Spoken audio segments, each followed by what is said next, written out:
Hi, I'm Ron Nutter, and welcome to another edition of Tech Bites with Ron Nutter. This time you can see we're going to be taking a little different approach with Hubitat, and there's a good reason. There is so much more to Hubitat than just turning lights on and off or turning outlets on and off. And to me, this is one of the big strong points of Hubitat is it can do so much more than just controlling devices. It can actually help take steps to protect your home. So what we're going to do this time is take the first alert smoke detector. Now this is a Z-Wave device, so it was a little bit different to set up, but it hooked right up with Hubitat. Now one thing I will tell you, where I was working with this, I associated it to Hubitat and then broke association back and forth. That's probably not something you want to do in the grand scheme of things, but if you do see an issue with your first alert smoke detector, and this one's called is the model number ZCOMBO because it's got Z-Wave and it's CO2 and it's smoke detector. This is going to be the model you want to get because not all of them will do this. Now, another thing to watch, I've got several of the first alert smoke detectors, but I couldn't get them connected to Hubitat. Now, the one back here, if I look, and you'll see a little number back here on the bottom, that's the date of manufacture. This one was manufactured the 1st of December, 2018. It's got to be a fairly new one. Mine were about 3 years old, and since there doesn't seem to be a way to update the firmware in them, because I guess really for the market that First Alert's going for, that they probably is not something that it might be more of a hassle than worth, I finally had to go out and buy a new one. Now, if you do have problems and you've got a fairly new one, I've got a set of instructions. There's several different ways to do it about getting this to associate if it doesn't link up. But do this first time. The best results that I've seen are to have this within a few feet of Hubitat when you're first getting it set up. Now, you can move it some distance away from there, but it seems to be during the initial pairing process, it's much better to have that early on. So let's go ahead and get started with the process. And what we're going to do here is we'll just walk through it. Now, I've already taken the process here, and we've already got it associated with it because it took me long enough. I didn't want to put you all through that one. So this is the way it comes up by default. Now, normally it would be number 1, but this was because I had several devices. I was taking it in and out, and it just kept incrementing. So we'll go in here in just a minute. And let's go down here, and we are going to put in a label here of first alert smoke detector. And actually, no, we don't have to do that. Device name is what we want. We don't have to do device label. We can go up here. This is what we want. So first alert smoke detector. It's more than that, but you don't want to get too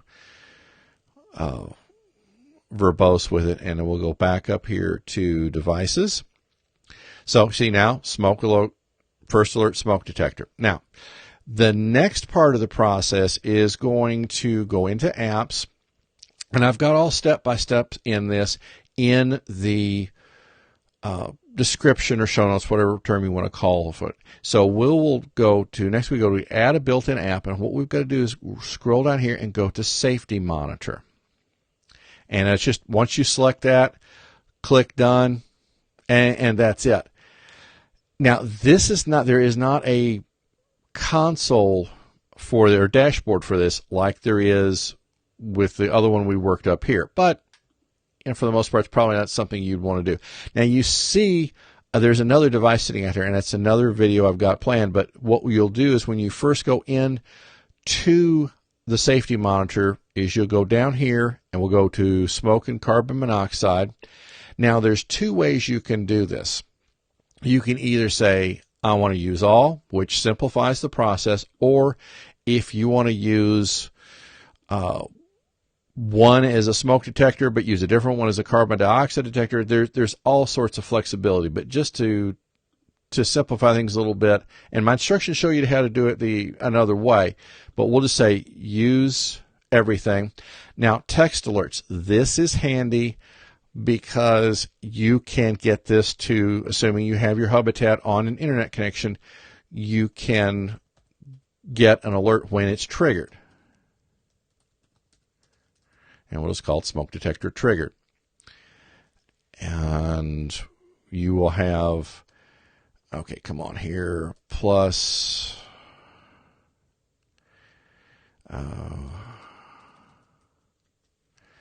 and that's just, you would actually put your number there. And the important thing here is, see, you can't click on this done at this point. So you have to tab out of the field, and then you can do that.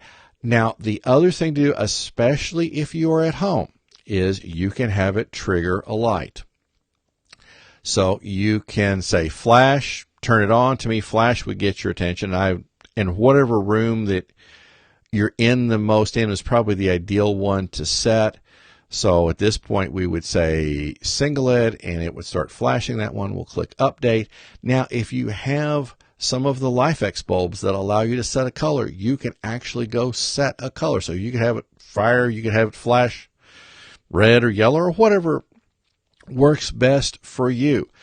And then click done, and then click done. And so you get back to the screen, and it shows you everything that you have set up. And at any point you don't want it monitoring for smoke. Say, well, like me, you're sometimes a little challenged in the kitchen and you have a tendency to burn things. Well, with this, what we can do is you can disable the monitoring of smoke. Now, the actual first alert smoke detector will still go off, but this way all the monitoring doesn't happen. So we'll scroll down here to the bottom and then click done. And that's it. Now, the only indication you got something going on at this point is it says armed smoke. Now, if you go into that and you say disable, and it says all monitoring disarmed, and then if we go back to app list, you'll see all monitoring disarmed. There are a variety of sensors out here. Just First Alert's the one that I have used for years. There are other ones out there, and I'd be happy to take a look at those for any of you, especially if the company themselves reaches out to me and says they they'd like to be included on this one. So certainly that is an option, because I want to show all the options. I'm not particularly tied into any one system.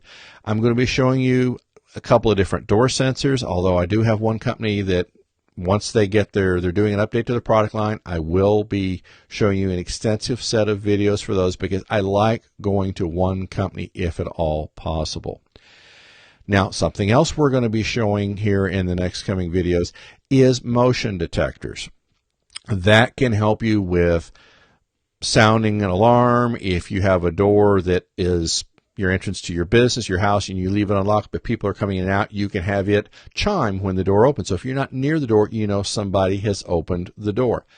With motion detectors, there are a variety of those. Now, I'm going to show you an older Samsung Smartthings Gen 1 motion detector. All it does is say, I've got motion. There is another one from Dome Home Automation that has a lot more potential to it. I mean, I'm just going on the spec sheets because this is one of the ones that hasn't arrived yet.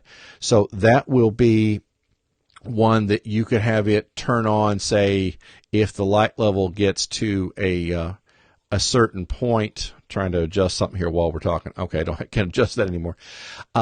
There are times that say when there may be not motion in the area, but if you go into there, you don't want the light turning on in the middle of the day.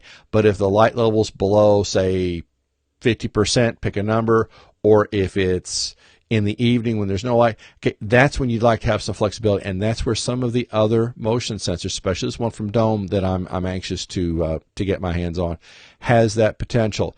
There's all sorts of things that we're going to be looking at with this. There's the rules engine. There's just, I've barely begun to scratch the surface, but I think you see that there's a lot of potential with this. And I'm considering the folks at Hubitat have announced a new model. I've got the C4, and the C5 has come out where you don't have this separate stick for the Z-Wave Zigbee. It's all built in, and I'm actually considering getting one of those so I can have my travel set up, because ultimately that's what I'm looking at some of this for, is when I am traveling, that I can have a version of this that just always stays in the box, that when I get ready to leave, it's just something I put in a suitcase. I go in, I've got a smoke detector, I've got a water sensor. There's a whole assortment of things I'm looking to do, and I think you'll see that it's worth considering for someone who travels, even infrequently, because that's that little bit extra peace of mind. Thank you for everyone who's been watching the channel so far. You'll see on the screen there are other videos that you can go look at to give you more information. Thank you for subscribing. If you haven't subscribed, please do so. And also make sure you click on that notification icons for any upcoming videos. Thank you. See you again soon.